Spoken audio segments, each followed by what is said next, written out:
ભાજપે હજુ 3 બેઠક પર ઉમેદવાર જાહેર કરવાના બાકી છે। અમરેલી, સુરેન્દ્રનગર અને જૂનાગઢ લોકસભા બેઠક માટે ઉમેદવાર અંગે ભાજપમાં મંથન ચાલી રહ્યું છે। 3 સીટમાંથી 1 સીટ પર મહિલા ઉમેદવારને ટિકિટ અપાય તેવી શક્યતા છે। અમરેલીથી લેવા પાટીદાર સમાજમાંથી ઉમેદવાર આવે તેવી શક્યતા છે। અમરેલીથી દિલીપ સંઘાણીના પરિવારમાંથી કોઈ મહિલાને ટિકિટ મળે તેવી શક્યતા છે। આ તરફ વાત જો જૂનાગઢની કરીએ તો જૂનાગઢમાં વર્તમાન સાંસદ રાજેશ ચુડાસમાનું નામ ચર્ચામાં આગળ ચાલી રહ્યું છે। સુરેન્દ્રનગરમાં કોળી સમાજને ટિકિટ આપવી કે નહીં તે અંગે અવઢળ જરૂરથી મુકાઈ ગઈ છે। ભાજપ 5 લાખની લીડ માટે જાતિગત સમીકરણને પ્રાધાન્ય આપે તેવી પણ શક્યતા છે। તો આજે 3 બેઠકો છે, જેમાં અમરેલી, સુરેન્દ્રનગર અને જૂનાગઢ લોકસભા બેઠક માટે ઉમેદવાર અંગે ભાજપમાં હજુ પણ મંથન ચાલી રહ્યું છે। ત્યારે 3 સીટમાંથી 1 સીટ પર મહિલા ઉમેદવારને ટિકિટ અપાય તેવી પણ પૂરી શક્યતા દેખાઈ રહી છે। આ તરફ જો અમરેલીની વાત કરવામાં આવે તો અમરેલીથી લેવા પાટીદાર સમાજમાંથી ઉમેદવાર આવે તેવી પણ શક્યતા છે। અમરેલીની જો વાત કરી રહ્યા છે તો દિલીપ સંઘાણીના પરિવારમાંથી કોઈ મહિલાને ટિકિટ મળે તેવી શક્યતા છે। અને વાત જો જૂનાગઢની કરવામાં આવે તો જૂનાગઢમાં વર્તમાન સાંસદ રાજેશ ચુડાસમાનું નામ આગળ છે ચર્ચામાં। જો કે તેઓ વર્તમાન સાંસદ છે અને જાતિગત સમીકરણને જોતા વિવાદિત ભૂતકાળને કારણે રાજેશ ચુડાસમાનું નામ હજુ સુધી ફાઇનલ નથી તેવી પણ વિગતો છે, પરંતુ નામ આગળ ચાલી રહ્યું છે। અને બાદ જો સુરેન્દ્રનગરની કરવામાં આવે તો અહીંયા પણ કોળી સમાજને ટિકિટ આપવી કે નહીં તે અંગે અવઢળ જરૂરથી છે। જો કે આ વખતે તમામ જે બેઠકો છે તેમાં 5 લાખની લીડ માટે જાતિગત સમીકરણને પ્રાધાન્ય આપવામાં આવે તેવી પણ શક્યતા છે। જો કે બીજેપી દ્વારા જે તમામ ઉમેદવારોના નામ જાહેર કરવામાં આવ્યા છે તેમાં બીજેપી જીતનો ક્રાઇટેરિયા એટલે કે મોટી લીડથી જીત મેળવવી તેને પ્રાધાન્ય આપવામાં આવ્યું છે। તો સુરેન્દ્રનગરથી કોના નામ ચર્ચામાં છે? લાલજી મેર સ્થાનિક આગેવાન છે, એ સિવાય વર્ષા દોશી ભાજપના સિનિયર નેતા છે, હિમાંશુ વ્યાસ પૂર્વ કોંગ્રેસી નેતા છે, નામ ચર્ચામાં ચાલી રહ્યા છે। શંકર વેગડ સુરેન્દ્રનગરમાં હવે કોને ટિકિટ મળી શકે છે તો પૂર્વ સાંસદનું નામ પણ ચર્ચામાં છે। વર્ષા દોશી કે જેઓ ભાજપના સિનિયર નેતા છે, હિમાંશુ વ્યાસ પૂર્વ કોંગ્રેસી નેતા।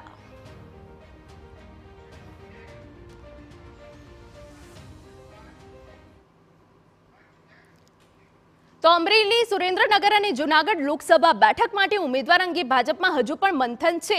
ત્યારે અમારા સંવાદદાતા મોહિત ભટ્ટ વધુ વિગત આપી રહ્યા છે। મોહિત, વિધાનસભાની ચૂંટણી હોય કે લોકસભાની ચૂંટણી હોય, સૌરાષ્ટ્ર સૌથી મહત્વનો ભાગ ભજવતું હોય છે। ત્યારે અમરેલી, સુરેન્દ્રનગર અને જૂનાગઢમાં હજુ પણ મંથન ચાલી રહ્યું છે। ત્યારે આ 3 બેઠક ઉપર કયા સમીકરણ આપ જોઈ રહ્યા છો?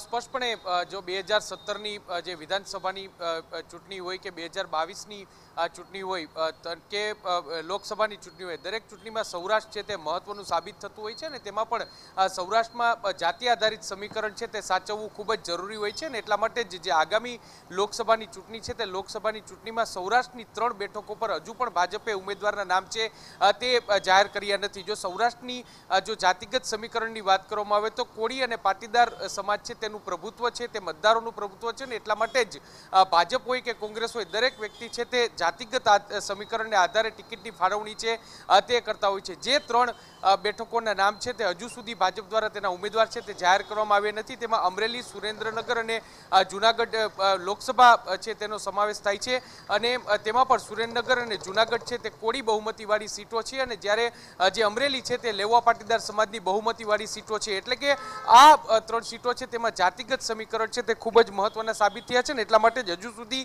ભાજપ દ્વારા નામ જાહેર કર્યા નથી ને આ પેચ છે ગૂંચવાયું છે।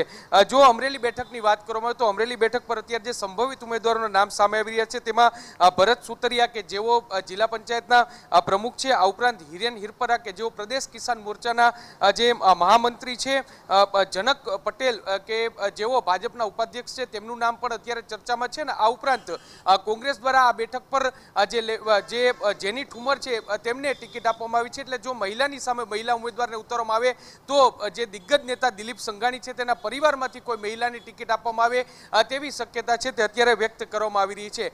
જુનાગઢ બેઠકની વાત કરવામાં આવે તો જુનાગઢ બેઠકમાં રાજેશ ચુડાસમા છે તેનું નામ છે તે મોખરે આવી રહ્યું છે, પરંતુ રાજેશ ચુડાસમાનું જે રીતે રિપોર્ટ કાર્ડ સામે આવ્યું છે અને તેની સાથે ભૂતકાળમાં જે રીતે વિવાદો જે સામે આવ્યા છે તેને જોતા તેના નામને લઈને કેટલીક અસમંજસ છે તે હજુ ચાલી રહ્યું છે અને 50-50 ચાન્સીસ છે તે જોવા મળી રહ્યા છે. જુનાગઢ બેઠકમાં છેલ્લા કેટલાક દિવસોથી જે ગણગણાટ શરૂ થયો છે, કારણ કે તે ગિરનારની ભૂમિ છે અને જે સોમનાથની ભૂમિ છે, એટલા માટે જ ત્યાં સાધુ સમાજમાંથી પણ કોઈને ઉમેદવાર તરીકે ઉતારવામાં આવે તેવી પણ ચર્ચાઓ છે તે અત્યારે જોર પકડ્યું છે. પરંતુ જાતિગત સમીકરણ જાળવવા ખૂબ જ જરૂરી છે, એટલે રાજેશ ચુડાસમા છે તેનું નામ મોખરે આવી રહ્યું છે, પરંતુ હજુ સુધી તે નામ અંગે સંમતિ છે તે સધાઈ નથી.